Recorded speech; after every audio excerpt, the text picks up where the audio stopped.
तो आपसे पहला क्वेश्चन ये था कि हमारा दिमाग हमें कितना झूठ बोलता है और हम उसे कितना मैनिपुलेट कर सकते हैं।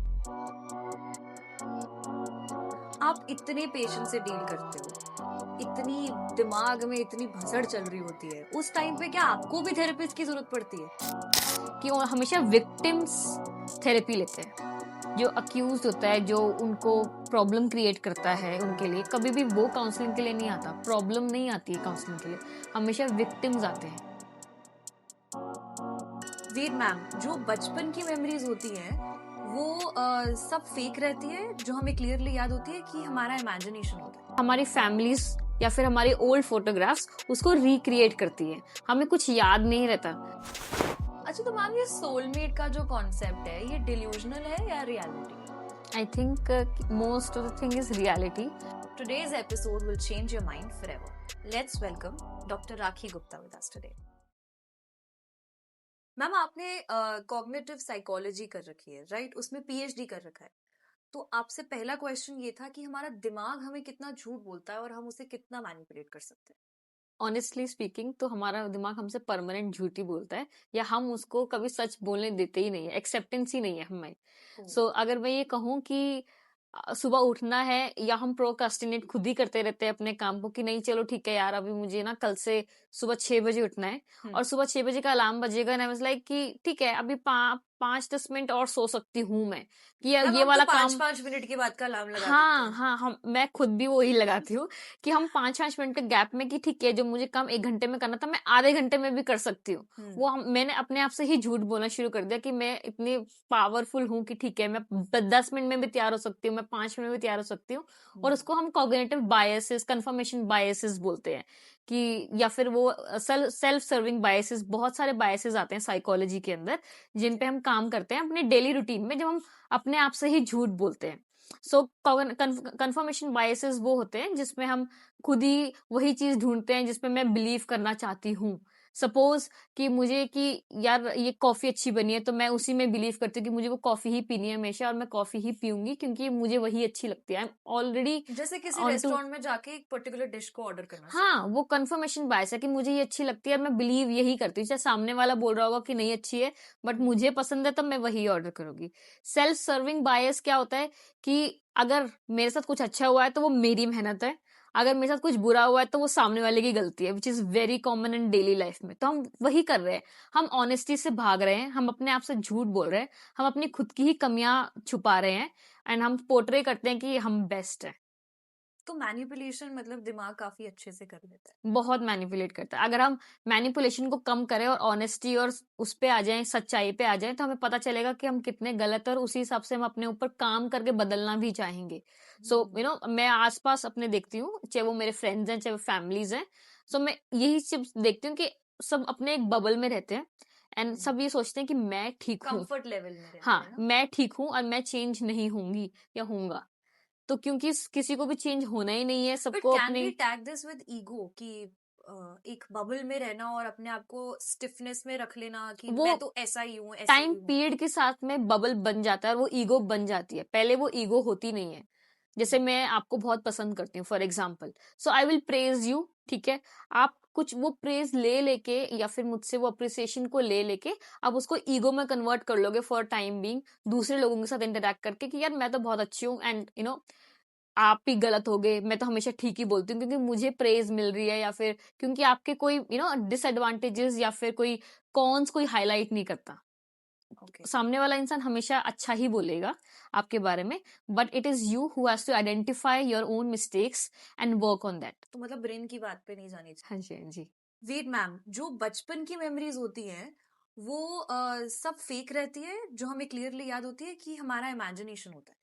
बचपन की मेमोरीज हमारी 5 साल तक या फिर 4 साल तक ही हमें, मतलब उसके आगे ही याद रहती है। उससे पीछे की हम जैसे जैसे बड़े होते रहते हैं हम भूल जाते हैं, बट हमारी फैमिलीज या फिर हमारी ओल्ड फोटोग्राफ्स उसको रिक्रिएट करती है, हमें कुछ याद नहीं रहता।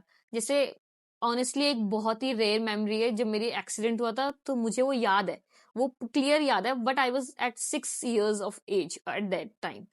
बट बाकी जो भी मेमोरीज है वो मेरे पेरेंट्स ने मुझे फोटोग्राफ्स दिखा दिखा के स्टोरीज सुना सुना के करा है। मुझे ऐसा लगता है कि हाँ यार ये तो मैंने जी थी और पापा मम्मी ठीक ही कह रहे हैं, एंड फिर मैं उसको रिक्रिएट करती हूँ और फिर मुझे ऐसा लगता है कि यस ये तो सच्चाई ही है। तो मतलब किसी के मतलब बोलने पे हम उसे इमेजिन इमेजिन करना कर स्टार्ट लेते हैं, करते हाँ बहुत इजीली इमेजिन कर लेते हैं। हैं।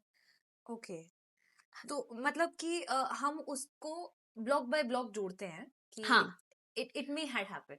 वो हमारी वैनिश हो चुकी है, हमारी मेमोरी में से पूरी फेड अवे हो चुकी है, लेकिन वो फोटोग्राफ्स हमारे क्यूज की तरह काम करती हैं, जो हमारे को वो मेमोरीज को आइडेंटिफाई और रिट्रीव करने में हेल्प करती है हमारी मेमोरी में। बट वो एग्जैक्टली रिट्रीव हो नहीं पाती हैं, बस वो एक क्यू है जिससे मुझे याद रखना है कि कॉन्स्टेंटली रिवाइज करवा रही है मुझे कि ये मेरे साथ इवेंट हुआ था और मैं इस टाइम पे यहाँ थी और ऐसा हुआ था। पर क्या इसमें कुछ कॉन्शियस माइंड सब कॉन्शियस माइंड का कुछ खेल रहता है? ये मोस्टली सारी मेमोरीज जो कलेक्टिवली पास्ट में जुड़ जाती है वो सारी अनकॉन्शियस में चली जाती हैं, तो वो अनकॉन्शियसनेस में ही है। बट उसका ये रोल नहीं है कि वो बैड है या गुड मेमोरीज है हम सप्रेस कर रहे हैं, नहीं, सारी हमारी मेमोरीज पास्ट की वो अनकॉन्शियस में जा चुकी है। आपने कहा कि 5 साल के बाद बच्चे को याद रहता है। So like my sister she went through something when she was 3 years old, तो उसको याद है, बट क्या हम ये कह सकते हैं कि क्योंकि वो थोड़ी सी नेगेटिव चीज थी इसीलिए उसे याद है? Absolutely absolutely.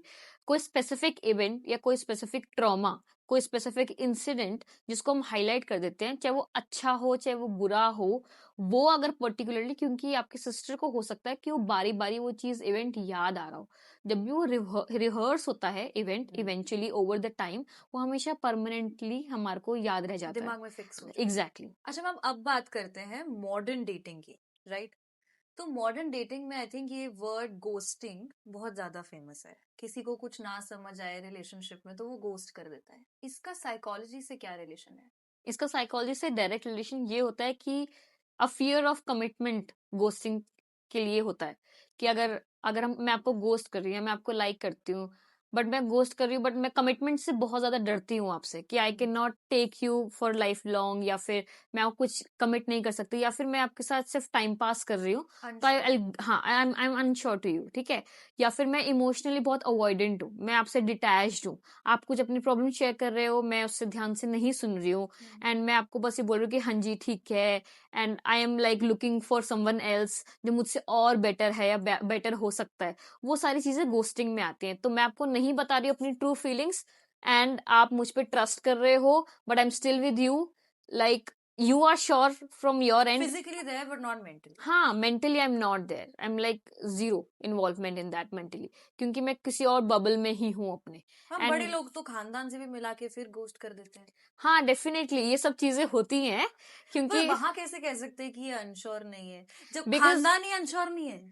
खानदान क्या, इवन लड़का हो चाहे लड़की हो, हाँ। अगर वो उनको लग रहा है कि पेरेंट्स या फैमिली मेंबर्स कोई और बेटर ढूंढ रहे हैं उनके लिए, इट कुड हाँ। बी फाइनेंशियली, कई कई लोगों को सिर्फ पैसे से ज्यादा मतलब होता है कि यार पैसे वाले फैमिली मेंबर्स कहीं और से अलग मिल रहे हैं, लड़का मिल रहा है लड़की मिल रही है, तो वो वाला बेटर है चीज, तो वी कैन गो देयर, तो पेरेंट्स पहले ही बता देते हैं कि यार बेटर मिल सकती है, इसे या फिर छोड़ उस दूसरी लड़के लेता को, हूँ। हाँ हाँ, या फिर वो ठीक है। लड़का या लड़की खुद ही कर देते हैं। अच्छा मैम, ये अटैचमेंट थ्योरी क्या होती है?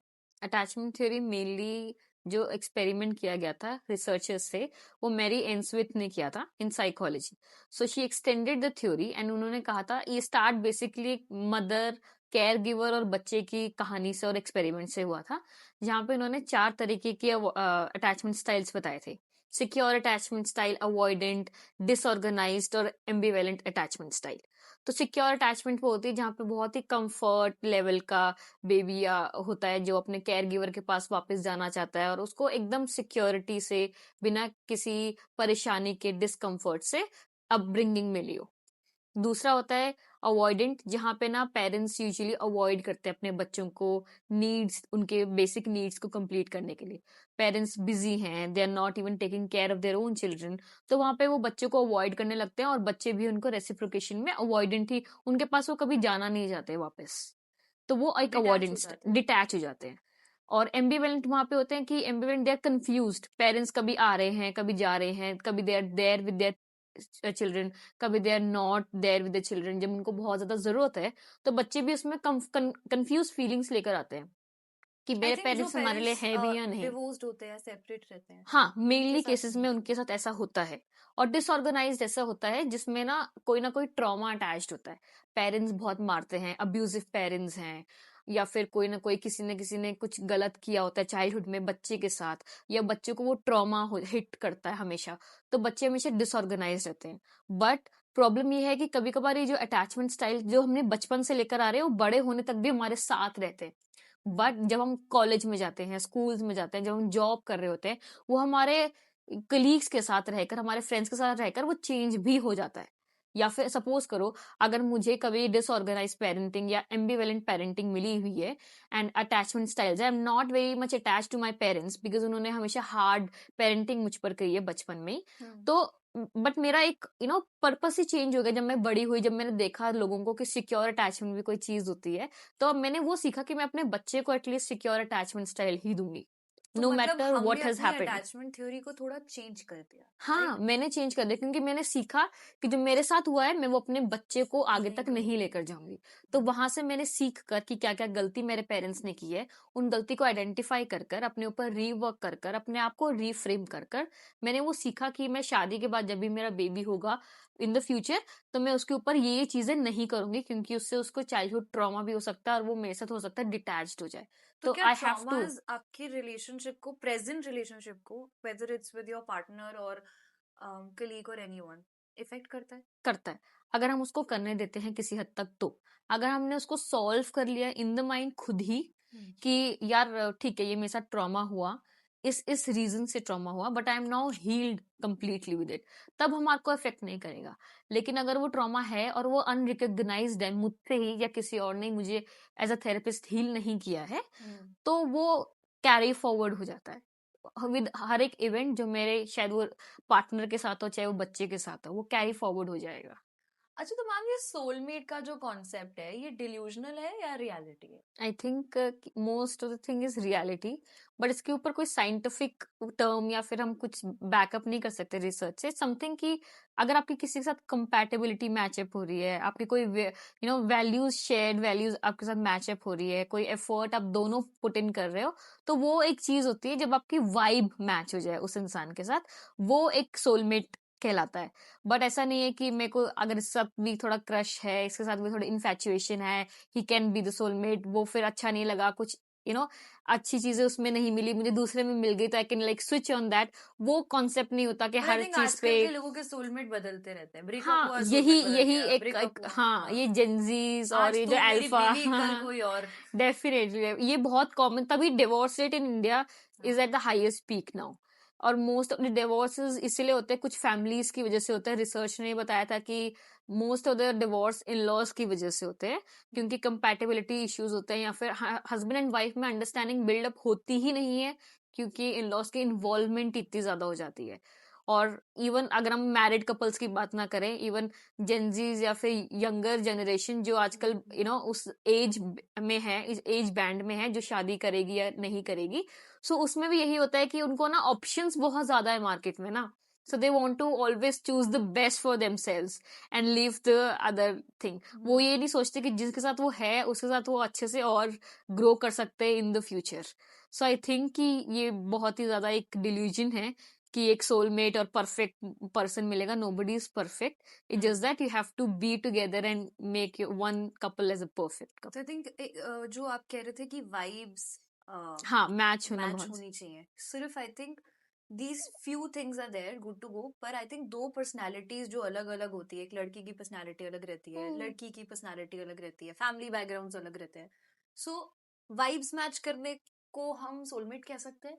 वाइब्स जैसे अंडरस्टैंडिंग, सपोज अगर आपकी थिंकिंग बहुत अलग है, मेरी थिंकिंग बहुत अलग है, we are coming from different genres, backgrounds, backgrounds बहुत डिफरेंट जगह से हम आ रहे हैं, लेकिन अगर आप कॉम्प्रोमाइज करने के लिए कुछ आप चीजें मेरी अडॉप्ट करने के लिए रेडी हो, मैं आपकी चीजों को कुछ अडॉप्ट करने के लिए रेडी हूँ, and we are there to make a one peaceful couple और peaceful like life together, build a life together, then there is a go, हमारी वाइब मैच हो रही है, आप मतलब मुझे जहाँ समझ रहे एडजस्टमेंट हो। हो गई वो आपका सोलमेट बन सकता एग्जैक्टली जहाँ पे अच्छे से स्मूथ एडजस्टमेंट की जरूरत है, है। वहां पे ये नहीं कि लड़ाई झगड़े हो रहे हैं फिर हम नॉर्मल हो रहे हैं, लड़ाई झगड़े हो रहे हैं फिर हम नॉर्मल हो रहे हैं। उसके लड़ाई झगड़े का एक एक सोल्यूशन आना, एक एंड पॉइंट आना बहुत जरूरी है कि हमने इससे सीखा क्या, उस लड़ाई झगड़े से हम सीख कर अपने आप को क्या बदल रहे हैं, वो ज्यादा इम्पोर्टेंट है। ना कि लड़ाई झगड़ा कर कर दोबारा नॉर्मल होना, उसमें हमने कुछ सीखा नहीं, हमने कुछ बिल्ड नहीं किया एक दूसरे के साथ, राइट? तो वो इम्प्रूवमेंट आना बहुत नीडेड है। अच्छा मैम, ये जो प्यार में अंधे लोग होते हैं जो रेड फ्लैग्स अपने पार्टनर के अवॉइड कर देते हैं, तो कॉग्निटिव साइकोलॉजी के अंदर कुछ ऐसा है जिससे हम इसे पहले ही डिटेक्ट कर सकते हैं, उनके कुछ ऐसा बिहेवियर या समथिंग? एब्सोल्युटली। कॉग्निटिव साइकोलॉजी के अंदर एक कॉग्निटिव डिसोनेंस करके टर्म होती है, जहाँ पे हम अपने इमोशंस के साथ बहते हैं और अपनी रियलिटी को चेक नहीं करते हैं। तो वही सेम चीजें हम ये कह सकते हैं कि जो लव इज ब्लाइंड, या फिर जो भी प्यार में अंधे लोग होते हैं, उनको समझ ही नहीं आता कि how to detect those red flags. Suppose करो, अभी अगर आप कोई मुझ पे the person who is unavailable for me every time, I am there for him, उसका बर्थडे मैं सेलिब्रेट कर रही हूँ, उसकी एनिवर्सरीज हम साथ में सेलिब्रेट कर रहे हैं, but he is not even responding. वो ठीक है आकर केक कट कर जाएगा, he is not even reciprocating the love, और कोई भी चीज हमें वापस इन रिटर्न नहीं दे रहा है। बट मैं सोचती हूँ कि यार चलो ठीक है, हो सकता है कि यार उसके पास टाइम ना हो, बहुत बिजी है, तो मैं तो उसको रीजन दे रही हूँ ना कि ठीक है, मैं अवॉइड कर रही हूँ उसके रेड फ्लैग्स कि यार वो है ही नहीं मेरे लिए एफर्ट कर रहा, he is not even putting 1% of effort for me, मुझे प्यार करने में, प्यार जताने में, फॉर एग्जाम्पल। हम सो मैं उसको रियलिटी को अवॉइड, अवॉइड करते हैं। Exactly, we are avoiding the reality. हमें पता है कि वो नहीं कर रहा और बाकी लोग करते हैं, या वो ध्यान नहीं रख रहा आपका, वो सब चीजें होती है, उसको हम कॉग्निटिव डिसोनेंस टर्म कहते हैं। अगर हमें आइडेंटिफाई करना है कॉग्निटिव साइकोलॉजी की टर्म में, तो हमें देखना कि कितना इनकंसिस्टेंट बिहेवियर वो फॉलो कर रहे हैं।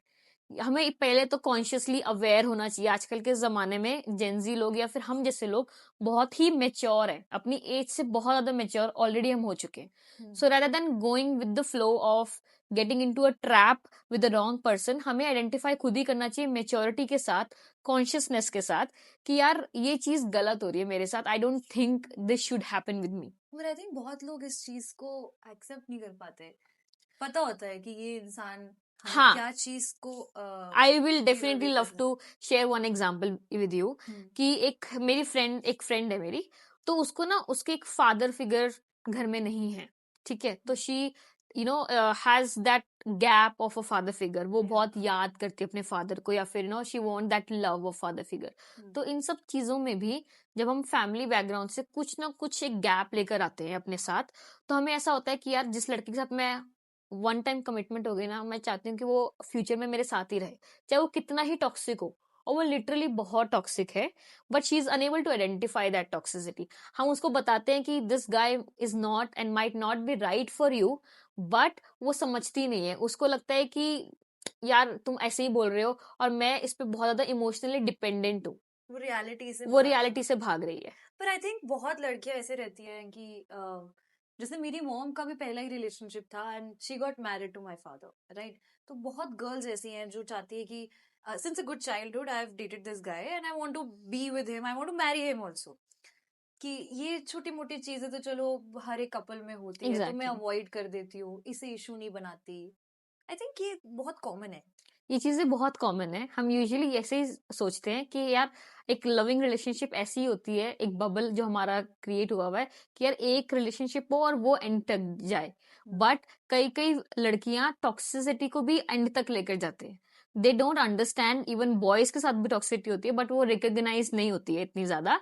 लड़कियां भी टॉक्सिक होती है, लड़के भी टॉक्सिक होते हैं, True. बट वो रिकॉग्नाइज नहीं कर पाते, वो स्टॉप ही नहीं लगाते हैं कि यार मेरी कोई बाउंड्रीज है, मैं उस बाउंड्रीज तक नहीं पार कर सकती। उनको लगता है कि यार उसने बोला है ना, तो आई थिंक वो ठीक ही बोल रहा होगा, मैं स्टेप कर लेती हूँ, मैं अपनी बाउंड्रीज को खींच लेती हूँ, स्ट्रेच कर लेती हूँ जबरदस्ती, जो मैं नहीं चाहती वो मैं कर लेती हूँ उसके साथ, जो भी उसने मुझे करने को बोला है, चाहे वो फाइनेंशियल हेल्प है, या फिर कोई झूठ बोलना है फैमिली से, या फिर कोई और भी बड़ा स्टेप है वो करने के लिए। तो वो वाली चीजें होती हैं जो हमें आइडेंटिफाई करना बहुत ज्यादा जरूरत होती है कि यार I think we should keep a check on our self, कि हम कितने हद तक उसके लिए गिर सकते हैं प्यार में, या कितना कॉम्प्रोमाइज कर सकते हैं, कितना एडजस्टमेंट कर सकते हैं। उस पे हमारे को स्टॉप लगाना बहुत जरूरी है। ये लड़के के लिए भी जरूरी है, लड़की के लिए भी जरूरी है। तो आई थिंक इमोशनली आप अपने आप को स्टॉप कर दो एक सर्टेन इंसान के लिए जिसके लिए इतना सब कुछ किया था। आजकल शायद वो चीज ज्यादा डिफिकल्ट है। I think maybe breakups are easy, but getting over these things from your conscious or subconscious mind becomes a little difficult. Maybe definitely. that is the reason जिस वजह से सुसाइडल केसेस बढ़ बहुत जाते ज्यादा हैं, होते हैं। या मेंटल एंजाइटी लोगों की बढ़ जाती है, डिप्रेशन में आई हम थिंक इमोशनली डिपेंडेंट है मैम। मैं अपने पार्टनर पर इमोशनली डिपेंडेंट हूँ एनी हाउ, और उस इमोशनल डिपेंडेंस से खींचने के लिए अपने आप को या निकलने के लिए अपने आप को एक बहुत पावर लगती है, बहुत स्ट्रांग पावर लगती है। चाहे वो पावर आप अपनी एजुकेशन में लगा दो, कोई अच्छी एजुकेशन कर लो, डिस्ट्रैक्ट कर लो अपने आप को, कोई अच्छी एक्टिविटी में चले जाओ, कोई अच्छी जॉब में चले जाओ, कुछ ऐसा अचीव कर लो जो उसको ओवर पावर करके इमोशनल डिपेंडेंस खत्म कर दे। कई कई लोग रिबाउंड कर लेते हैं कि यार ये कॉन्सेप्ट भी बड़ा निकल कर मतलब उससे निकल कर दूसरे के साथ, ताकि मेरे को एक ना को ऐसे निकल के पेन, दूसरे को में हाँ फंसना। ताकि मुझे ना पेन महसूस ना हो to You've replaced the guy or या the girl. क्योंकि मुझे वो पेन सहन नहीं करना ना, मुझे बेसिकली प्यार चाहिए, आई नीड द लव। तो अगर उसने नहीं दिया कोई बात नहीं, मैं दूसरे के साथ जो मेरे को लाइक करता था, जिसने मुझे बोला था, मैं उसका रिबाउंड कर लेती हूँ। पर सो ये उसमें रिबाउंड करना एस्केप करना होता है, या does it happen, I mean it helps?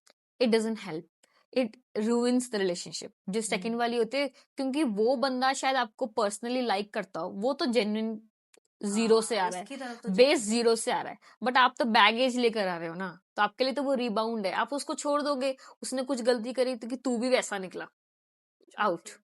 तो कहेगा कि यार मैंने ऐसे क्या बड़ी गलती कर दी, या फिर क्या चीज ऐसी कर दी, क्योंकि मैं तो बैगेज उठाकर आ रही हूँ कि मेरे साथ भी पहले भी ऐसा होता था, आप भी ऐसे ही करते हो, या फॉर एग्जाम्पल। तो वो तो नहीं समझेगा उस चीज को, क्योंकि उसके पास बैगेज पहले से नहीं था, उसके लिए तुमने क्रिएट कर दिया एक बैगेज या बुरा एक्सपीरियंस। तो हमें हमारे बैड एक्सपीरियंसेस या बैगेज किसी को आगे नहीं देना, हमें उसको खत्म करना है। We don't have to transfer anything bad. So true ma'am. अच्छा, अब आपसे एक क्वेश्चन पूछना था जो कि बहुत ज्यादा इम्पोर्टेंट और पर्सनल है। आप इतने पेशेंस से डील करते हो, इतनी दिमाग में इतनी भसड़ चल रही होती है, उस टाइम पे क्या आपको भी थेरेपिस्ट की जरूरत पड़ती है? Absolutely yes. हम साइकोलॉजिस्ट के इवन फर्स्ट काउंसलिंग क्लास में, जब हम कॉलेज में हुआ करते थे, हमारे को उसी टाइम ही हमारे प्रोफेसर ने ये चीज बता दी थी कि पहले तुम खुद काउंसलिंग लेना, फिर तुम किसी की काउंसलिंग करना। क्योंकि उसके पीछे का एक रीजन ये है कि मेरे पास जो इवेंट्स रहे हैं, मेरे पास भी एक लाइफ थी, मेरे पास भी एक एक्सपीरियंसेस थे, या एपिसोड्स मेरी लाइफ में स्टोरीज हुई हैं, उसको हील होना भी जरूरी है। अगर मैं तभी आपको हील कर पाऊंगी। सिंपल वे, अगर मैं अपने आप को ठीक नहीं रखूंगी, खुश नहीं रखूंगी, तो मैं आपको भी नहीं रख पाऊंगी खुश। In a simple line, right? Even after doing the therapies, counselling sessions with the children, with any human being, जो भी हमारे साथ रोज पेशेंट्स आते हैं, क्लाइंट्स आते हैं, उनकी स्टोरी सुन सुन के बहुत ही इमोशनल बैगेज हमारे सर पर खुद हो जाता है। आपकी कोई प्रॉब्लम शेयर करके हो सकता है मैं किसी चीज में रिलेट कर रही हूँ, मैं आपके सामने रोऊंगी नहीं, I will not cry in front of you, I have to stay strong, but वो चीज कभी कभार मैं रिलेट कर लेती हूँ। या फिर मुझे ऐसा लगता है कि यार आपके साथ तो बहुत बुरा हुआ है, कुछ पर्सनल, कभी सेक्सुअल हरासमेंट के केसेस होते हैं, कोई ट्रॉमा, सेक्सुअल अब्यूज के केसेस होते हैं, वहां पे मुझे ऐसा लगता है कि यार कितना बुरा हुआ है, आपके साथ ऐसा नहीं होना चाहिए था। वो चीज मेरे साथ भी बहुत ओवर पावरिंग, ओवरवेलमिंग हो जाता है मेरे माइंड लिए में भी, बहुत हैवी हो जाता है। बहुत हैवी हो जाता है। रादर देन वो मेरी पर्सनल लाइफ पे इफेक्ट करे, it is better that I also take a therapy. मैं थेरेपी किसी और थेरेपिस्ट से, जो भी मेरे नोन होंगे या जो भी होंगे मतलब जो भी प्रोफेशनल होंगे, I also take that therapy, ताकि वो मेरी पर्सनल लाइफ पर इम्पैक्ट ना करे। So it is very indeed necessary therapist को भी थेरेपी ले, so that they can heal themselves ma'am, and ये देन। थेरेपी और रेकी अलग होता है? हाँ, काफी अलग होता है। अच्छा, okay, reiki that's a experts, separate thing. हाँ रेकी एक्सपर्ट्स होते हैं, therapist is completely different, I think बहुत डिफरेंट है दोनों चीजें। Okay okay. अच्छा मैम, ये जो वर्ड है डिप्रेशन, ये इसका एक्चुअल मीनिंग क्या है? या सिर्फ अगर हम बोलते हैं ना, बस मेरा मूड ऑफ है आज, मैं बहुत अपसेट हूँ, ये उससे डिफरेंट होता है, या आप उससे रिलेट कर सकते बहुत बहुत डिफरेंट होता है ऑनेस्टली। हैं? मूड खराब हमारा टेम्परेरी होता है, आज कुछ हमारे हिसाब का नहीं हुआ, हमारा मूड खराब हो गया, सिंपल। वो जब हमारे हिसाब का हो जाएगा यार, तब मैं उसको सोच समझ के ये सोचूंगी कि यार शायद मेरे अच्छे के लिए ही हुआ होगा, तो मैं बैक टू नॉर्मल हो जाती हूँ। अगर मैं बैक टू नॉर्मल हो गई हूँ, देन इट्स फाइन। दो चार दिन के लिए खराब है, मैं बैक टू नॉर्मल हूँ, मैं खुश हूँ, वो मूड खराब है। Depression is prolong for 15 days और मोर।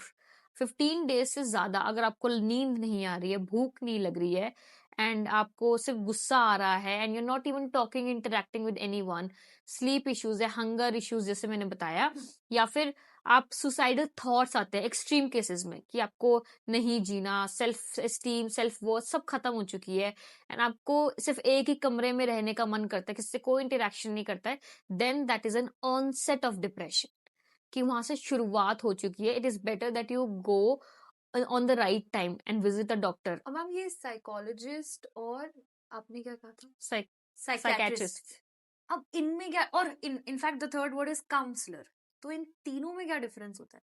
सी, काउंसलर और साइकोलॉजिस्ट सेम चीज होती है, ठीक है. We have fields in psychology, तो उसके Okay. अंदर क्या होता है कि कुछ काउंसलिंग साइकोलॉजिस्ट होते हैं, कुछ क्लिनिकल साइकोलॉजिस्ट होते हैं, कुछ डेवलपमेंटल साइकोलॉजिस्ट होते हैं, तो सबकी अपनी अपनी एक फील्ड है. कई लोग सिर्फ काउंसलिंग के अंदर ना सिर्फ अडल्ट्स की काउंसलिंग करना पसंद करते हैं या टीनेजर की काउंसलिंग करना पसंद करते हैं, स्पेसिफिक एज ग्रुप, ठीक है, वो काउंसलिंग साइकोलॉजिस्ट हो गए. डेवलपमेंटल साइकोलॉजिस्ट कभी कभार सिर्फ और सिर्फ बच्चों की, चिल्ड्रन जो डेवलपमेंटल 0 से 18 ईयर्स तक एज, उनकी उनकी मर्जी है कितने डेवलपमेंटल एज तक वो सेट करना चाहते हैं. Clinical psychologist more of clinical patients लेते हैं, वो are dealing with psychological disorders, उनको ट्रीट करने के लिए हेल्प करते हैं. Counselling psychologist in general public को भी काउंसलिंग देने में हेल्प करता है डेली टू डेली लाइफ. आपको कोई प्रॉब्लम नहीं है, you don't have depression, but you are already suffering from your past, या फिर आप इतना सफर कर रहे हो कि आपके फैमिली रिलेशंस अच्छे नहीं है, आपके साथ आपके इंटीमेट पार्टनर के साथ रिलेशनशिप अच्छे नहीं है, मैरिज काउंसलिंग चाहिए आपको, तो वो normal counsellor can also handle. Psychiatrist on the other hand prescribes medicine, जो मेडिसिन प्रिस्क्राइब कर दे वो साइकेट्रिस्ट होता है. हम लोग डरते क्यों है साइकोलॉजिस्ट के पास, काउंसलर के पास जाने से, कि मतलब उन्हें लगता है कि अगर मेरे को किसी डॉक्टर ने या किसी ने ये बोल दिया कि you should visit a counsellor और अ साइकेट्रिस्ट और समवन, तो उन्हें लगता है मैं पागल थोड़ी हूँ. एग्जैक्टली. वो एक बहुत बड़ा मिथ है, ऑनेस्टली बहुत बड़ा मिथ है, जो मैंने साइकोलॉजी करके भी बहुत सीखा और मैं लोगों को समझाती हूँ अपने आसपास भी, कि काउंसलिंग लेना कोई प्रॉब्लमेटिक चीज नहीं है. ऑनेस्टली मैंने लास्ट ईयर तक भी काउंसलिंग पर्सनली भी ली है. I was a patient to a therapist, क्योंकि मुझे लाइफ के प्रॉब्लम्स मुझे लग रहा था कि मुझसे हैंडल नहीं हो रही हैं and I needed one particular solution. मैं उसके पास, अपने हस्बैंड के पास जाती, अपने पेरेंट्स के पास जाती, तो यार वो बायस्ड चीज बोलते कि आपको चेंज होना पड़ेगा, you have to compromise, you have to do this, you have to do, जैसे नॉर्मल एक 4-5 लाइनें पेरेंट्स की और फैमिली मेंबर्स की होती हैं, बट काउंसलर वो इंसान है यार जो थर्ड पर्सन है, अनबायस्ड है. वो मुझे या तो डायरेक्शन देगा कि आप अपने थॉट प्रोसेस को चेंज करो and work on your self, वो मुझे मोटिवेट करेगा, या फिर मुझे वो बोलेगा कि यार आपको अपने आप को कैसे बचाना है इन इन स्पेसिफिक लोगों से, इन इन स्पेसिफिक नेगेटिव एनर्जी से जो आपको प्रॉब्लम क्रिएट कर रहे हैं आपकी लाइफ में. सो वो मुझे एक डायरेक्शन देगा कि how I have to independently work on my self. तो इसलिए I have to visit a counsellor. और ये जो मिथ्स हैं पहले के कि काउंसलर के पास जाना पागलों का इलाज कराने के लिए, वो बहुत ही ज्यादा गलत है. इवन आप अपनी हर एक चीज के लिए काउंसलर के पास जाओगे तो मुझे ऐसा लगता है कि काउंसलर हेल्प करता है हमें जल्दी अपने डायरेक्शंस देने के लिए, थॉट प्रोसेस को चेंज करने के लिए, और वो ज्यादा बेटर है ना कि खुद से दोस्त से बात करके करो. क्योंकि दोस्त से बात करके वो तुम्हारी अच्छाई करेगा, फिर तुम्हें खुशी होगी, वो टेम्परेरी रहता है. बट विजिटिंग अ काउंसलर और therapist is sort of a permanent change that you can take into your lives. वो वाली डिफरेंस है. अच्छा, तो मैम आपके जो क्लाइंट्स हैं, ठीक है, तो उनमें रेशो क्या है, एज ग्रुप्स क्या है, या male female, what is the ratio of it? So हमारे पास विमेन्स और फीमेल्स ज्यादा आती हैं आजकल, क्योंकि अवेयरनेस ज्यादा हो चुकी है, तो पेरेंट्स अपने बच्चों को भी मोटिवेट करते हैं फॉर काउंसलिंग. एंड लकीली हमारे पास एडोलेसेंट्स भी आते हैं एंड उनकी प्रॉब्लम्स और उनके चीजें, जैसे फैमिली में कोई इश्यूज हो गए या फिर कोई और प्रॉब्लम्स हैं, स्कूल में कोई उनको बुली कर रहा है, या फिर उनके पढ़ाई में मन नहीं है एंड पेरेंट्स के साथ बहुत ज्यादा इश्यूज हो रहे हैं, कोई कंपटीशन है फैमिली के बीच में कि फैमिली कंपैरिजन बहुत ज्यादा करती है, या फिर वो वाली चीजें जो होती है वो हमारी निकल निकल के आती है, या फिर कभी कभार ऐसा होता है कि अटैचमेंट स्टाइल्स की जो हमने बात की थी वो बहुत डिफरेंट हो जाता है. तो उसके अंदर हमारे को इवन टीनेजर की भी और पेरेंट्स की भी काउंसलिंग हम करते हैं. बट मोर और लेस अगर मैं ओवरऑल देखूं तो विमेन्स ज्यादा आते हैं, बिकॉज विमेन्स इमोशनली थोड़े से ओपन होते हैं. हमारे को एक्सप्रेस करना आता है. मेंस थोड़े से रिस्ट्रिक्टेड होते हैं, they are not very open for counselling. Even marital counsellings में भी womens take a step ahead for going to a therapy. वो ज्यादा एक्टिव रहती है थेरेपी लेने के लिए rather than men. अगर मुझे कल का कोई प्रॉब्लम है या मुझे कोई एंगर इश्यूज को लेकर अपने हस्बैंड के साथ मैरिटल काउंसलिंग में जाना होगा, तो मैं being a psychologist, my husband is not ready for a therapy, going to a therapy with me. He's like कि तू ले, because you have a problem, तुझे इश्यू है, go ahead. So पर ऐसा always, क्यों होता है कि जो मेल्स होते हैं उन्हें ऐसा लगता है कि हम नहीं लेंगे थेरेपीज?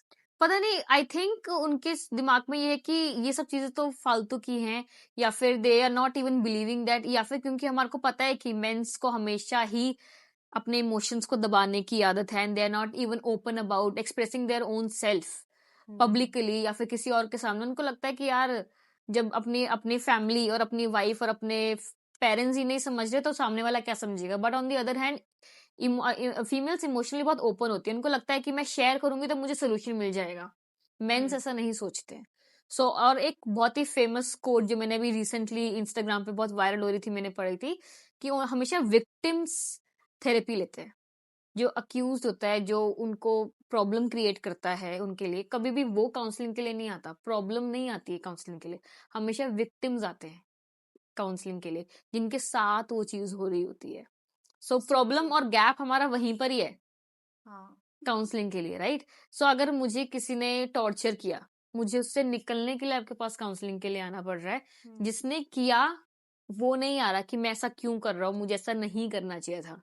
वो वाली पॉपुलेशन जब आना शुरू हो जाएगी काउंसलिंग के लिए, आई थिंक शायद क्राइम्स या सुसाइडल थॉट्स, सब डिप्रेशन, कुछ, एंजाइटी सब भी कम आई हो थिंक जाएंगे. एक बहुत ही पलट जाएगी दुनिया. So so I true. Think this अच्छा मैम, ये जो सोशल मीडिया पे बड़ा रोमांटिसाइज कर देते हैं मेंटल हेल्थ को, like for example depression, aesthetics and I think the trauma dumping, इन सब का क्या पॉइंट ऑफ व्यू, मतलब आपका क्या पॉइंट ऑफ व्यू इन सब टॉपिक पे? कुछ हद तक तो डेफिनेटली अच्छी चीज थी जब एक दीपिका पादुकोण ने अपनी डिप्रेशन स्टोरी को शेयर किया था. दैट वाज रियली गुड, क्योंकि एक डिप्रेशन लोगों के लिए एक चीज बनकर आई थी which is real, and people started recognizing that thought and that problem as a real problem. But अब वो जेंजी लोग हैं, या फिर आप मॉडर्न लोग कह लो, या फिर यंगर जनरेशन कह लो, वो इतना ज्यादा रोमांटिसाइज करने लगे कि छोटी छोटी चीजों पे, कि कुछ भी छोटा डिस्कम्फर्ट होता है, मेरी तो मेंटल हम हेल्थ तो कम. हाँ. उनके तो स्टेटस में, उनकी इंस्टाग्राम की bio when you open it,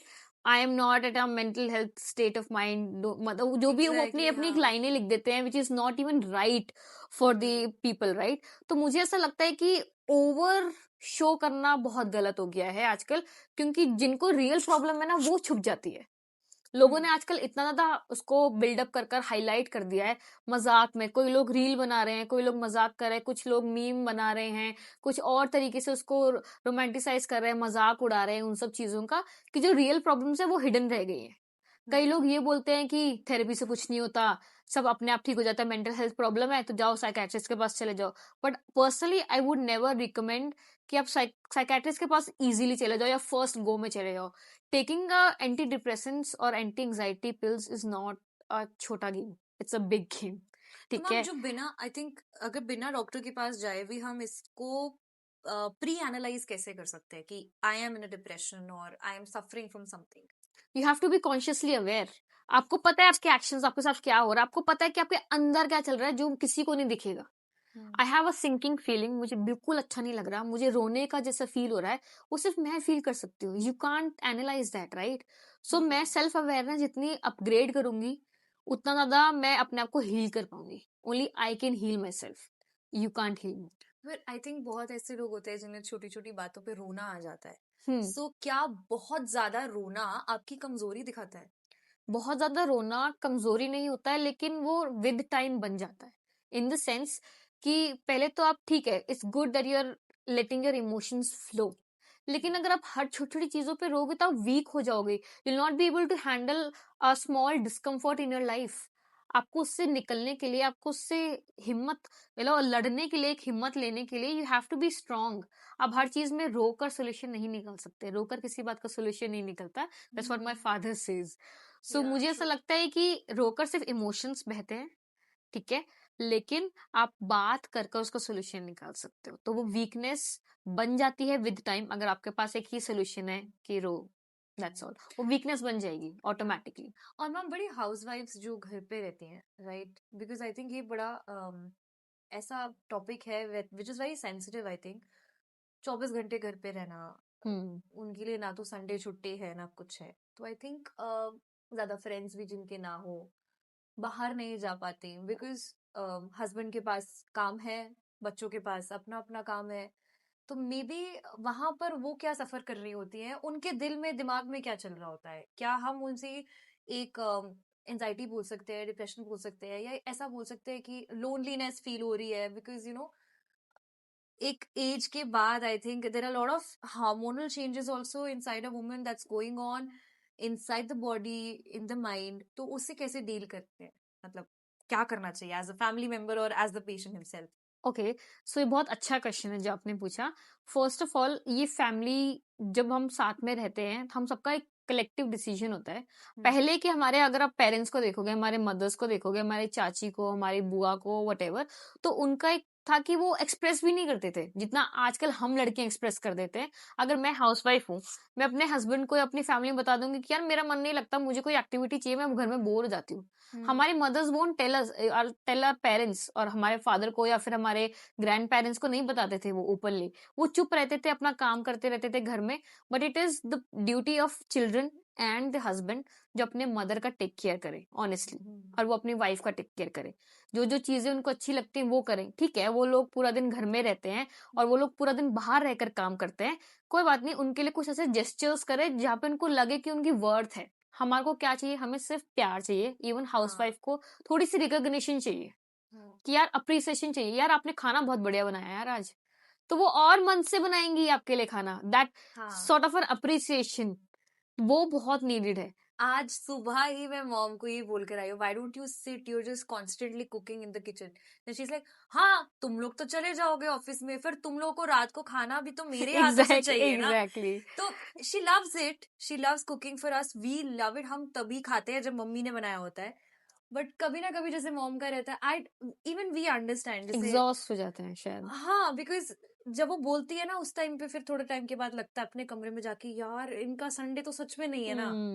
even on Sundays तो काम तो डबल है, डबल है, because all three of us are there in the exactly house. Exactly. So you can maybe help her in the house chores, जहाँ पे उनको लगे कि यार संडे है ना, बर्डन नहीं है, हेल्प थोड़ा मिल गई है, रिलैक्सिंग है। हेल्प मिल गई है मेरे लिए। कि ना अब एक ब्राउनी पॉइंट है कि मेरे बच्चे और मेरे हस्बैंड मुझे हेल्प कर रहे हैं। वो तरीका बहुत चेंज करने की नीड है, जो आजकल नहीं मिलती, मतलब इतना ओपनली नहीं होने लगा है, लेकिन थोड़ा बहुत आई थिंक वो हम बच्चों को, अगर हमारी मॉम्स हमें नहीं बोल रही तो आई थिंक हम बच्चों को सीख कर उनकी हेल्प खुद ही करानी चाहिए कि यार उनके लिए बर्डन ना हो। अगर हम इतना सोच रहे हैं कि उनके लिए कोई छुट्टी नहीं है, तो इतना सोचना और भी नीडेड है कि उनकी कोई हेल्प ही करा दे हम, या सो फिर ट्रू, बाहर से हाँ। ऑर्डर कर दे, या खुद बना लें एक दिन, कोई बात नहीं, उनको रिलैक्स बनाने के करवाएं। अभी सीख के अच्छा जब हाँ। मम्मी को बना के खिलाएंगे। So I remember saying her that today I am on a leave, तो हम कहीं बाहर जा रहे हैं। हाँ। उनके चेहरे पे जो हैप्पीनेस थी, क्या तूने छुट्टी ले ली है और हम जा रहे हैं, चलो मैं जल्दी से तैयार होती हूँ। एंड उस दिन I remember she was literally happy and she doesn't need anything, she wants to go out on a drive with either me और पापा, ठीक है, या फिर घर में बैठे हो तो कुछ नहीं, बस जैसे हम पहले बैठा करते थे, बस बैठे हैं बातें आस। करो बैठकर, हाँ कोई प्रॉब्लम नहीं है। माय हाँ, पेरेंट्स कॉल मी कि तू घर आ जा, थोड़े टाइम के लिए हमारे साथ बात कर ले। घर पे आके हम सब एक ही कमरे में बैठ के चाहे फोन चला रहे हो, लेकिन पुरानी वो, बातें करें हाँ, या पुरानी बातें करें, फोन हाँ चलाएं, कुछ करे, कुछ मतलब चाय पी, सिर्फ चाय ही पी ले। मम्मी मुझे अगर फोन करती है कि तू बस मेरे हाँ, साथ आकर एक चाय पी ले, कोई बात नहीं, वो उनके लिए वही थेरेपी है। मतलब वो उनके लिए वही एक अच्छा मूड सेट कर देता है कि मेरा बच्चा मेरे पास आया है, वो आकर मेरे हाथ का खाना खा ले, वो आकर मेरे साथ हाँ, शी इज चाय मोर पी देन ले। हैप्पी। एग्जैक्टली, उनको यही चाहिए, उनको रिकॉग्निशन चाहिए, उनको प्यार चाहिए, उनको अटेंशन चाहिए, मेरी वैल्यू करे। अगर मैं घर में हाँ, बैठी हूँ ना, तो मुझे ऐसा ट्रीटमेंट ना दे मेड वाला कि यार तुम तो कुछ नहीं करते। मतलब आई थिंक हमारे एक्शंस बहुत कुछ डिफाइन कर मैटर देंगे, करते हैं। बहुत मैटर कर, उनकी हीलिंग ऐसी हो जाएगी। So beautifully said ma'am. अच्छा, अगर coming back to the topic, अगर किसी को डिप्रेशन या एंजाइटी या कोई ट्रॉमा है और वो अपनी फैमिली को बता नहीं पाते, बहुत बच्चे ऐसे होते हैं, तो उसके साथ वो डील कैसे करते हैं, लाइक उसको क्या करना चाहिए, स्टेप्स क्या लेने चाहिए उन्हें? आई थिंक अगर वो बच्चे हैं, आजकल स्कूल में भी बहुत काउंसलिंग साइकोलॉजिस्ट आते हैं, आजकल मैंडेटरी भी हो गया है, so they can reach out to them. वो डेफिनेटली उनके पेरेंट्स तक नहीं लेके जाएंगे until unless it's an extreme case, literally an extreme case, या फिर वो पेरेंट्स को मनाएंगे उस तरीके से जहाँ पे वो बच्चों को सपोर्ट करे। दो चीजें हो सकती हैं। अगर वो बड़े हैं तो ऑल्सो वी हैव वेरी मतलब मेडिकल हेल्पलाइन ऐसी शुरू हो चुकी है जहाँ पे फ्री काउंसलिंग सेशंस मिलते हैं। सो दे कैन, कभी कभार अफोर्डेबल नहीं लगती है किसी को कि यार मैं इतना अफोर्ड नहीं कर सकता, I can't pay 1500 for one particular session और 500, इतना मैं कमाता ना, आई एम नॉट अर्निंग, मैं अनएम्प्लॉयड हूँ और मुझे फिर भी थेरेपी की जरूरत है, बच्चे हैं या बड़े हो गए हैं कुछ भी, तो फिर भी बहुत सारे एक टोल फ्री नंबर्स ऐसे होते हैं जहाँ पे फ्री काउंसलिंग्स मिलती हैं। या फिर ऐसा कुछ कर सकते हैं हम कि हम माइंड खुद से ही माइंडफुलनेस प्रैक्टिसेस कर रहे हैं और कुछ फिजिकल एक्सरसाइजेस में इन्वॉल्व हैं। ये सिर्फ होते हैं जो जहाँ पे छोटे डिस्कम्फर्ट होते हैं और हमारे को थोड़े टाइम के लिए डिस्कम्फर्ट लग रहा है, हमें लग रहा है कि यार बहुत ही एंगर इश्यूज हो गए हैं, छोटी छोटी चीजों पे मुझे गुस्सा आता है, मेरे आजकल मूड ठीक नहीं रहता है, वो वाली चीजों में the exercise and mindfulness can definitely work. But जहाँ पे ऐसा लग रहा है कि यार वो ट्रॉमा बचपन से लेकर अब इकट्ठा हो चुका है, वहां पे थेरेपी की नीड डेफिनेटली है। तो आई तो थिंक हमें खुद ही स्टेप्स थोड़े बहुत हमें लेने खुद चाहिए। ही सॉल्यूशंस ढूंढने पड़ेंगे अच्छा डेफिनेटली। मैम, आपने कॉग्निटिव साइकोलॉजी कर रखी है, सो जब हम कुछ एक क्वेश्चन उसी में से आया, अगर हम डिसीजन मेकिंग करते हैं तो कितना परसेंट उसमें लॉजिक रहता है और कितने परसेंट उसमें इमोशंस होते हैं? रिसर्चर्स कहते हैं कि किसी भी इमोशन के बिना हम कोई डिसीजन ले ही नहीं सकते हैं। मुझे लगता है कि emotion goes hand in hand with decision, लेकिन कई कई लॉजिक्स में, कई कई डिसीजंस में लॉजिक मैंडेटरी होता है, कई कई चीजों में इमोशन मैंडेटरी होता है। फॉर एग्जाम्पल, आप ऑफिस में काम करते हो, आप हमेशा इमोशन को ऊपर लेकर नहीं काम कर सकते। अगर आप इमोशन को साथ में और ऊपर लेकर काम करोगे तो आप ना कभी भी एक अच्छा डिसीजन अपनी ऑर्गेनाइजेशन के लिए नहीं ले पाओगे। आप लोग सोचोगे कि यार इसको बुरा ना लग जाए, इस एम्प्लॉय को, ये कल आ नहीं सकता तो ये कैसे काम करेगा। अगर आप फॉर्म हो जाओगे और लॉजिक से सोचोगे कि I need this project at this particular time, तभी आपका वो ऑर्गेनाइजेशन बूम करेगा। But while on the other hand, अगर आप घर में कोई डिसीजन ले रहे हो तब आप इमोशनली ज्यादा लोगे, क्योंकि आपको लगेगा कि यार पापा को बुरा ना लग जाए, मम्मा को बुरा ना लग जाए, बहन को बुरा ना लग जाए, या फिर वो लोग कैसे सोचेंगे, या फिर वो क्या रिएक्ट करेंगे। आप मोर ऑफ इमोशनल साइड लेकर चलोगे, वहां पे आप लॉजिक कम और इमोशन ज्यादा लगाओगे। तो that depends on the situation, but without emotion कोई काम नहीं होता है, कोई डिसीजन नहीं लिया जाता, बट को कम ज्यादा एज पर सिचुएशन होता है। एंड मैम, मैंने पढ़ा था कहीं पे कि मल्टीटास्किंग इज अ मिथ, तो इस पे आप क्या कहते हो? मुझे ऐसा लगता है कि हम मल्टीटास्किंग नहीं करते, हम टास्क स्विचिंग करते हैं। ओके। वो मल्टीटास्किंग में कंसीडर हो जाता है। हमारे मेरे पास बहुत सारे टास्क हैं करने के लिए, मुझे ये भी करना है, वो भी करना है, तो मैं टास्क को स्विच करती रहती हूँ एज पर मेरी प्रायोरिटी के हिसाब से। अब उससे क्या होता है, जब मैं टास्क स्विच कर रही हूँ तो मेरा पूरा अटेंशन एक टास्क पे ना रहकर वो बट जाता है। मेरा अटेंशन 1 घंटे का ही है, सपोज कंसंट्रेशन से मैं 1 घंटे आधा घंटे तक ही लगा सकती हूँ, बट मैंने वो एक काम को पर्टिकुलरली अच्छे से ना करने के बजाय मैंने 5 काम को डाल दिया बीच में। सो वो मेरे हर में 20 मिनट 10 मिनट डिवाइड हो चुके हैं, तो मेरा हर एक अटेंशन डिवाइड हो चुका है, मेरा हर एक कंसंट्रेशन डिवाइड हो चुका है, मेरी काम करने का तरीका, मेरा ब्रेन जो एक काम पर फोकस होकर अच्छे से करना हो सकता था, वो 4 कामों में डिवाइड हो चुका है। तो मैं डिसीजन भी नहीं ले पा रही हूँ अच्छे से, और वो प्रॉब्लम करता है फिर। तो बट इज इट पॉसिबल कि हमारा तो एक ही ब्रेन है और हम मल्टीपल काम में उसे एट वन गो लगा ले? वो हो सकता है, बट फिर उतनी ज्यादा एरर्स होते हैं आपके काम में। हम जितना ज्यादा अपने आप को डिस्ट्रैक्ट करके दूसरी दूसरी जगह पे स्विच करते रहेंगे, काम मल्टीटास्किंग करते रहेंगे, इन शॉर्ट हम उतने ज्यादा एरर्स को क्रिएट करते रहेंगे। So is it, so it's a myth or it's not? Some for some people it's not a myth at all, but ये होता है कि आप कितने एरर्स फिर कर पाते हो। अगर मैं कह रही हूँ कि मैं बहुत ज्यादा मल्टीटास्किंग करती हूँ, तो डेफिनेटली मेरा जो फोकस है वो डिवाइड हो रहा है, and I am not able to do one task in a one go, और वो करेक्ट उसकी आप ये लगा लो कि आप अगर मुझसे कहोगे कि आपने कितने श्योरिटी से कॉन्फिडेंटली काम को ठीक किया है, उसकी परसेंटेज लो हो लो, जाएगी। हाँ, क्योंकि मैंने उसके साथ साथ और दो तीन दो चीजें तीन करी। चीजें की, तो मुझे नहीं पता कि यार मैंने कितने फोकस से वो काम करा है। अगर आप मुझसे पूछोगे तो मैं थोड़ा सा पजल हो जाऊंगी कि यार शिट, मैंने शायद इतने फोकस से नहीं करा, और आपने कहा कि आपने काम को किया कि नहीं किया, उसमें ये ऐड किया कि नहीं किया, तो भूल हाँ जाओगे। मैं भूल जाऊंगी। हाँ। कि मैंने वो ऐड किया कि नहीं किया, मैं कहूंगी ma'am let me check again, क्योंकि मैंने पूरा फोकस से उसको अटेंशन देकर वो काम किया ही नहीं। ओके। हम्म। अच्छा, प्रोक्रेस्टिनेशन के ऊपर आपका क्या थॉट प्रोसेस है, या ये जो लेजीनेस वाला जो टॉपिक है उसके ऊपर आपका क्या थॉट है? मुझे ये लगता है कि लेजीनेस हम सब में होती है, लेकिन उससे सबसे ज्यादा इम्पोर्टेंट वो चीज, वो लेजीनेस क्यों आती है, क्योंकि हम उस काम को करते हुए डरते हैं। मतलब मुझे ऐसा लगता है कि या तो मुझे डर है, या तो मुझे ऐसा लगता है कि मुझे उससे कोई ना कोई रिजेक्शन ना मिल जाए, कोई एंग्जाइटी एसोसिएटेड है किसी चीज से, या फिर कि वो काम कहीं ना कहीं मतलब मुझे किसी चीज से दूर ना कर दे। फॉर एग्जाम्पल कि मुझे ना सुबह जल्दी उठना है, तो मुझे ना अपनी स्लीप को मारना नहीं है ऑनेस्टली। मुझे अच्छी कंफर्टिंग स्लीप, विंटर्स की स्लीप, कोजी स्लीप लेनी है, and I don't want to let it and.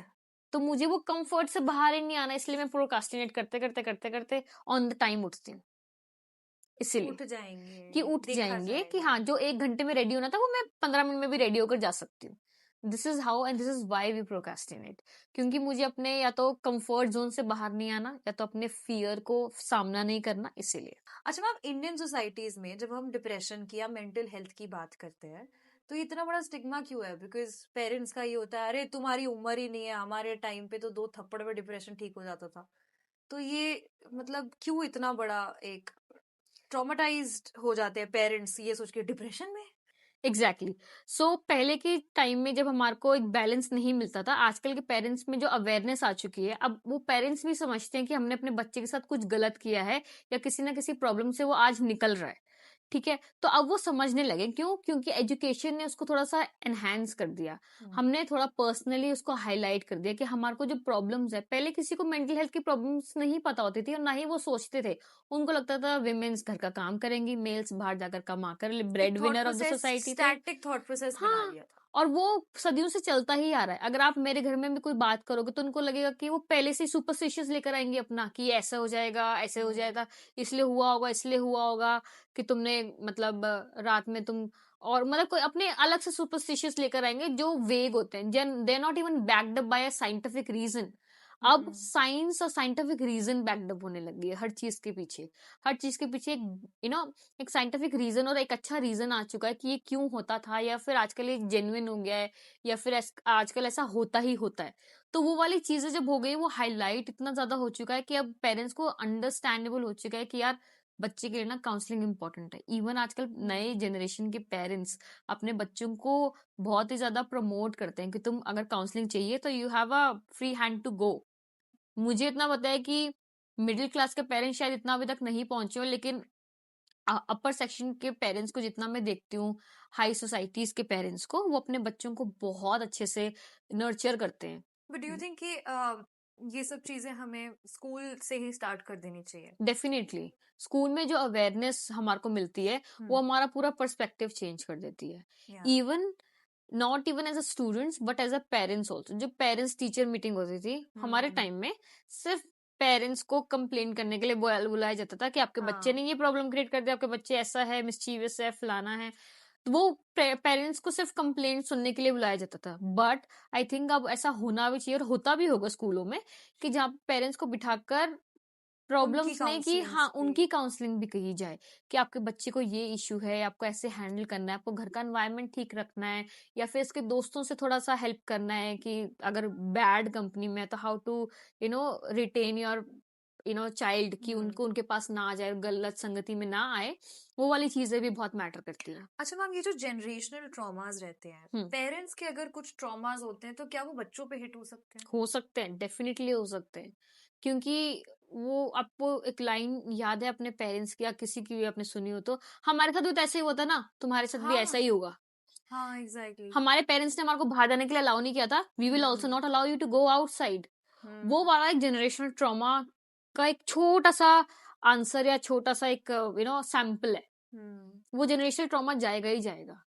But कई कई पेरेंट्स ऐसे होते हैं, वो उनका थॉट प्रोसेस होता है, वो उनकी सोसाइटी होती है, वो उनका लिविंग अप स्टाइल होता है, आई थिंक वो एक्सपीरियंसेस होते स्ट्रगल हैं। उनकी स्ट्रगल्स भी बहुत डिफरेंट एग्जैक्टली उनको टाइम वो पे डर है। हो जाता है कहीं ना कहीं कि वो चीज जो गलत हुई थी मेरे साथ तो मेरे बच्चे के साथ रिपीट ना हो जाए, क्योंकि मैंने उसको ज्यादा छूट दे रखी थी। तो इट्स बेटर कि जितना प्रोटेक्टिव हमारे पेरेंट्स ने हमारे लिए रखा उतना प्रोटेक्टिव हम भी अपने बच्चे को रखें। अच्छा मैम, ये जो हसल कल्चर होता है और जो सिग्मा मेंटालिटी होती है, ये कितना टॉक्सिक होता है? ये उतना टॉक्सिक होता है जितना तुम ले सकते हो। मतलब अगर तुम एक बाउंड्री से बाहर निकल कर ले रहे हो तो वो तुम्हारे को अफेक्ट करेगा और वो टॉक्सिसिटी बन जाएगी। But if you take it as a motivational और थोड़ा लिमिट में ही रहोगे और लिमिट में ही लेने लोगे वो इन्फॉर्मेशन को अपने अंदर, तो it can act as a motivation to you too. तो वो हम पे डिपेंड करता है कि हम उस इंफॉर्मेशन को कितना ज्यादा ग्रैप्स कर रहे हैं और हम कितना ज्यादा उस पे काम कर रहे हैं। अगर मैं उसी नेगेटिविटी को सोचती रहूंगी it will create a toxicity in me. But अगर मैं उस नेगेटिविटी को छोड़कर इग्नोर करूंगी कि यार ये तो लोग बोलेंगे ही बोलेंगे, then I can be motivated कि मुझे इस डायरेक्शन में नहीं जाना है, इस जॉनर के लोगों को नहीं बात करना, या फिर I don't want to give importance to them. तो मैं वो मोटिवेशन रहूंगी, मोटिवेट रहूंगी उस चीज के लिए। तो देयर इज अ डिफरेंस कि मैं इन्फॉर्मेशन को कितना लाइन ऑफ बाउंड्री में लेकर जा रही हूँ। अगर मैं एक्सटेंड कर रही हूँ then it's a problem for me, अगर मैं अपने विद इन बाउंड्रीज हूँ तो then it's a win for me.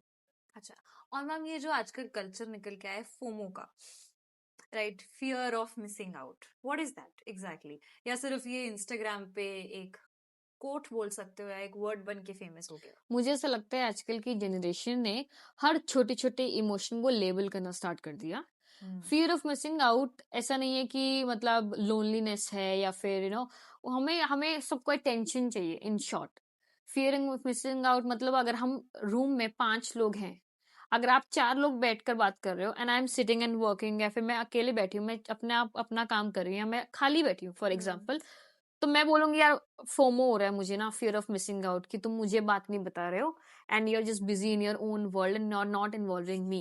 But that is just like term, that's just a term. अपनी हर एक चीज को जितना हम हाईलाइट करेंगे उतनी प्रॉब्लम्स निकल निकल के आएंगी। एंड आई थिंक कि उतना लोग ना अपनी प्रॉब्लम्स को ज्यादा हाईलाइट करें। मतलब मुझे ऐसा पर्सनली ऐसा लगता है कि आजकल की जनरेशन हर एक छोटे से डिस्कम्फर्ट को इतना हाईलाइट करती है that they are not even able to tackle with their own self. मतलब वो खुद से नहीं टैकल कर सकते इतनी छोटी सी चीजों को। तो उनका रिटेंशन पावर या उनका स्ट्रेंथिंग बहुत कम हो चुकी है, बहुत वीक इमोशनली हो चुकी है, बिकॉज उनको लगता है कि हर चीज के लिए हेल्प और रिकॉग्नाइज अटेंशन होना बहुत जरूरी है। लोगों से अटेंशन लो, लोगों का ये लो कि यार तुम बहुत ही keep me soft, into the limelight, हाँ कि सॉफ्ट कॉर्नर आ जाए लोगों का तुम्हारे प्रति। सो बेचारा बनने की आदत। बेचारा बनने वाला। अच्छा मैम, आप कॉग्निटिव थ्योरी को इतने अच्छे से जानते हो डीपली, तो कोई 3 हैक्स ऐसे बताओ so that we can improve our life. पहला चीज जो रिसर्चर पीटर ने बोला था कि अगर हम अपनी लाइफ में इफ और देन का इम्प्लीमेंटेशन कर लें, तो अगर ऐसा होगा तो मैं ये कर लूंगी, उससे हमारी लाइफ थोड़ी सी सेटल हो जाएगी। कि यार अगर कुछ भी ऐसा होता है तो मैं at least I be committed to something to my exchange life. Offer. हाँ कुछ ना कुछ, इफ ऐसा हुआ तब मैं ऐसा कर लूंगी, इफ ऐसा हुआ तब मैं ऐसा कर लूंगी, सो दैट वो हमारे को मजबूर करे कि यार हो तो गया, अब यू हैव अब टू हमें ऑल्सो, ये वाला हाँ चीज यू हैव टू करनी also put it into the actions, है। राइट। तो ये एक सबसे बड़ा हैक है कि अगर आप इफ और देन को इम्प्लीमेंटेशन अपनी लाइफ में कर लो। ठीक है। दूसरा ये समझना कि हर एक थॉट जरूरी नहीं है वो सच्चाई हो। मुझे ये जानना जरूरी नहीं कि मैं ये सोच रही हूँ तो मतलब ये सच्ची होगा, नहीं हो सकता। वो उससे हम अपनी नेगेटिव चीजों को, नेगेटिव इमोशंस को, नेगेटिव कॉन्वर्जेशंस को बहुत और ज्यादा एक्टिव कर। अट्रैक्ट करते हैं अपनी तरफ। जरूरी नहीं है वो हो, मेरे को ऐसा लग रहा है कि वो लोग मेरे बीच में मेरे लिए बैक बिचिंग कर रहे हैं, बट नहीं हो सकता, राइट। आपका थॉट ऐसा है, जरूरी नहीं वो सच हो अनटिल अनलेस वो खुद आकर आपको बोले, राइट।